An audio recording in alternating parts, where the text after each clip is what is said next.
So yeah, as you can see, it's really comfortable to do that. I destroy enemies, no problem.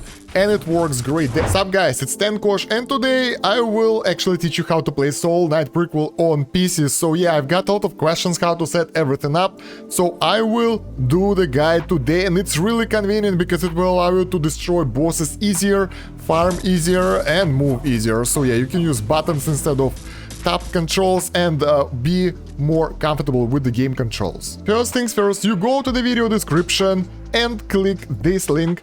Here you will go to the LDplayer page, download the LDplayer, install it on your PC, and then you will get LDplayer installed. That's the Android emulator that I use for all my Android games. Then you install Soul Knight Prequel. Here you can sync between the devices using the Chili Games account or your Google account. So like that you will be able to access your characters on the PC and on the phone, and like you play here, then you switch to the phone and play on the phone. Really convenient. Then if you want to, you can use the full screen mode, you can use the full window, you can use full screen, anything you want, and it's really convenient. By default you already have the mapped controls for WSD. Q and E actually switch your tabs, but I don't like that setup.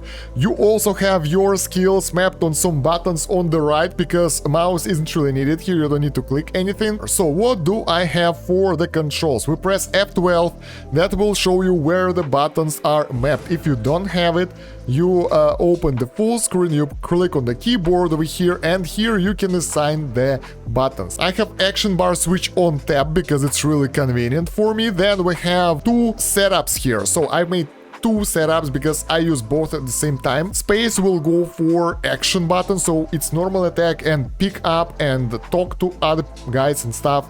We also have a Q and E set up for those two skills. They are usually mapped for healing potions for me on the second tab. On the first tab it's like support, skills, buffs, and that kind of stuff. For other characters, well, I use it for healing potions mostly. And then we have right mouse button for one attack and middle mouse button for another attack.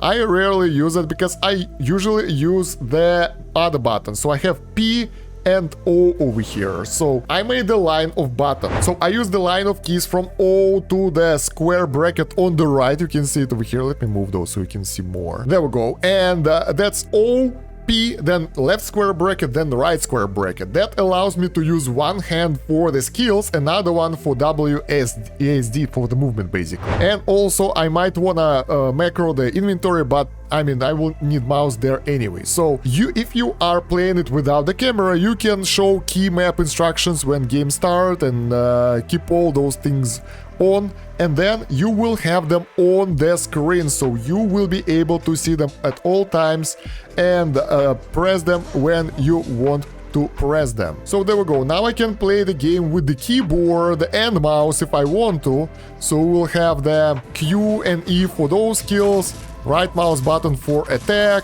and a middle mouse button for additional skills, so that's convenient. And we can switch between the tabs using the tab button, which is, well, nice, because that will allow us to actually use the auras when we need to, use the skills, and use the healing potions when needed without actually trying to hit them with your fingers, which is really annoying. But most of the time I played with the keyboard and mouse, because that's more convenient. To just smash those two attack buttons, and from time to time you get the buffs up.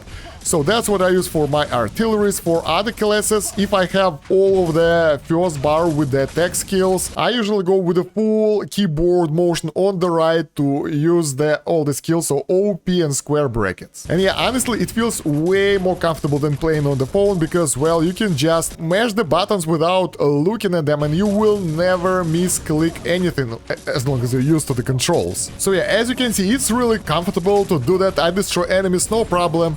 And it works great. The only issue with the playing on the emulator overall that you can't really aim your skills. Do I have... Oh, I don't have any aiming skills here anyway. Alright. And there we go. The main area where we need it is the boss fight, because for some classes, for Archer it's okay, but we'll move to the Mage next, and it can be pretty crazy here. And even for the Archer, it will allow you to easier avoid the projectiles because you can actually see them, and you can heal faster because, well, you can press the buttons without actually looking at them. So yeah, you can avoid the red zones easier, you can try to avoid most damage like that, and overall you can see more stuff on the screen. On the phone, I would most likely be killed by those things already. Then we have the Mage that have Havoc on the screen, so that's why you really need this setup for something like a Mage, because I actually moved on the emulator because of that. So for the Mage, we have 3 skills on the main tab, and we need all of them. So first of all, we select the auras, and then we will just cycle through them, and it's even easier. But as you can see, we got insane amount of projectiles, and on the phone I had issues fighting with the enemies that had a lot of projectiles as well, because I couldn't see where the hell am I going. And once again, the bigger screen helps here and more precise control, so I die way less right now. Moreover, timers aren't issue anymore, because I can mash 3 skills at the same time, so use them when the cooldown is over without any thoughts into that. That's really nice as well. And yeah, now to the drawback. If you want to place the spell somewhere, you will have to manually move it with the mouse around the spell. And on the phone it's way more convenient, because you can just swipe the finger and it's easier. Here it's really inefficient. You can't move your finger with the cursor somewhere and use the spell to place it there. But it's really nice that skills in the game, they actually auto-aim most of the time. I mean, I have issue for the Mage, for the Elementalist all the time, because it's a random AoE, but if you use the skill properly, they will, if the enemy is inside of their range, they will aim at the enemy. So yeah, honestly, by playing the Mage on the emulator, I had no serious issues, and I thought I will have them when I tested it the first time, but actually it works great. So yeah, you can see right here that Volcano appears right at the enemy spot, not on my feet, so yeah, you don't really need to aim your skills unless you wanna kill someone specifically, and during the actual fight on the phone you won't have time to aim as well, so it's kind of fair and even.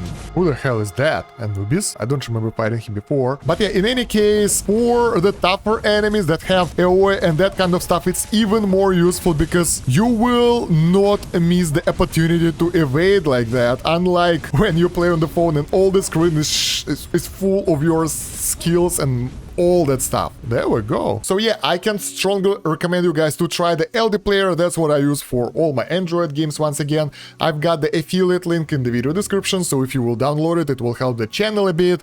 And yeah, let me know how it goes for you, because for me it was way more comfortable than on the phone outside of aiming. I want to hear your opinion on that as well. And don't forget to check out the video description for the playlist with other guides for this game, my other YouTube channels, I need your help on my PC channel, my Discord, social media, and other useful stuff. And yeah, thank you very much for watching. It's been Kosh. Have a good one. Bye.